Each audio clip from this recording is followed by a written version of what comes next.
Hello again, welcome back to my channel, and today I have an 8x8 layout. I am again working in my son's graduation album, and I did this layout during the Secret Not Secret Cake Club party weekend. So this was from one of the challenges. I am going to do some stamping and some heat embossing, and the only two colors that are going to go on this layout are red and black. Now I'm not sure why I pulled two sheets of that black cardstock, but I end up putting it back. I'm going to cut one of these down to 8x8 because that is the size of the layout that I'm using, right? I do have to trim off that little piece right there, and then we just make it 8x8. So the cardstock, the base of my page is going to be black, and I'm going to take these three pictures of my son. Now this is him grabbing his case for his diploma. His diploma was not actually in that, because the way that they did the graduation this year with the COVID and everything. So I cut those down, and that's him getting his diploma holder and him standing in the balloon arch, getting ready to turn his card in and get called to walk onto the stage and receive his high school diploma. All the while I was walking in the back of this. This is one of their, this is their, I want to say it's their media gym. Yeah, I know, right? Anyway, so I'm going to go ahead and use this red and white polka dotted paper. Yes, I know I said it was only red and black on the page, but there is a smidge of white because I wanted to border the paper in this scrap that I had left over, because you guys know that this is, I don't know if I'm pretty sure I've explained this before. When I'm creating an album like this, like everything is going, I'm creating it all in sequence as the event happens, and I have one stash kit put together of items that go along with the theme of what the album is going to be. So obviously this is all graduation stuff, and I save the scraps and use them up as I go, right? So I do that just so it all gets used up, and then any of the 12 by 12 papers that I have, I will save for a later date. I am just trimming one of those that was at a wonky angle, and I'm going to go ahead and mat this on the other piece of some black cardstock, a scrap that I have there. See, and I just start getting all of it used up, and there was two of them. Not real sure what happened there, but it worked to my favor because I needed two pieces anyway, right? I just go ahead and piece that together. And we're going to trim this out. And I just use my scissors because I'm just roughly doing this. Get that cut and trim that up as well. And then we're going to mat it on that red. And I'm going to trim that out.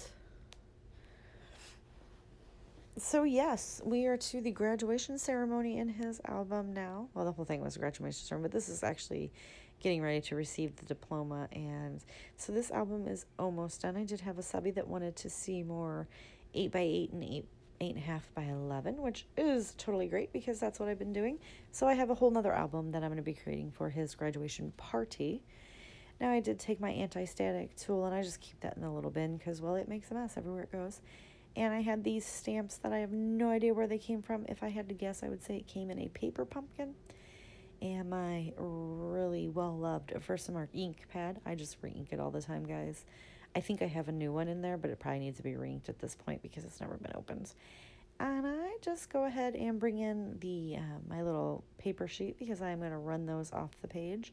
Now, I'm not going to lie to you guys. I'm horrid when it comes to stamps. I don't really clean them. I don't. I use them and I move on. I go ahead and add this other circle right next to the one circle that I put on the page. And I put that anti-static tool down because it's black and I'm using red embossing powder. So obviously I want to make sure that, you know, it's clean and it's crisp. I get my coffee filter. Yes, I use a coffee filter. And I just go ahead and dump it right into the coffee filter. And I believe that I learned that from Jennifer McGuire. I don't even know if she still does that. But it works so well. Oh, it's awesome. And I just get that all sprinkled right on there. Now I am going to go ahead and I put that all away because I don't want to make a mess. My heat gun has been heating up for quite some time. And I just go ahead and start doing the heat embossing. Yes, sir. Yes, ma'am. I love watching. I don't do this stuff enough, which is really funny because at this time during the video, my fiance was like, "What are you doing in there? It is so loud." I'm like, "Not my fault. You want to watch TV while I'm in my craft room?" And he started laughing, which is why I'm now in the bedroom voicing over because he wouldn't be quiet. I do take a little Swifter cloth and clean up my work area, and those get like all of the embossing powder and all of the powder, and and all the dust particles too, so yay, it's all clean. Because I have a little bit of mixed media on here, I want to go ahead and use liquid glue as well. Now, I do cover up some of this embossing because I didn't really, I kind of had an idea of where that was going to go, but I wasn't 100% sure. So I do just get that stick down, and I have to trim off just one side of it. This video is quickly coming to an end because it was super fun, super easy, and super cute. So if you like my layout, please give me a thumbs up and click that subscribe button down below if you haven't already. And if you have, I truly appreciate you because I cannot believe how much my channel has grown. I absolutely adore each and every one of you, and I love hearing from you guys. I love getting your feedback and on different things and how I can help improve my channel or what you just liked about the layout. I do take these cute little black and clear stickers that I picked up from Michael's once upon a time, and I just stick them in the circles. So I have no clear defined title for this page because it's going in an album. One of those little red enamel dots was falling off, so it wasn't going to, if it wasn't sticking on the sheet over there, it wasn't going to stick on my page. And I get 3 down in red and 3 clusters of 3 in red and 3 clusters of 3 in black. And we're going to call those my hidden Mickeys because this was part of the Secret Not Secret Kit Club party. And that is pretty much going to do it for this layout. Super simple, super easy, but super dramatic. Like, I love the black backdrop, and then the pop of red. All right, I'm going to go ahead and see you guys tomorrow. If you have any questions, comments, or concerns, please leave them in the description or in the link down below. And I'm going to have some close-ups so you can see all that fun mixed media work. And I will see you guys tomorrow. Bye.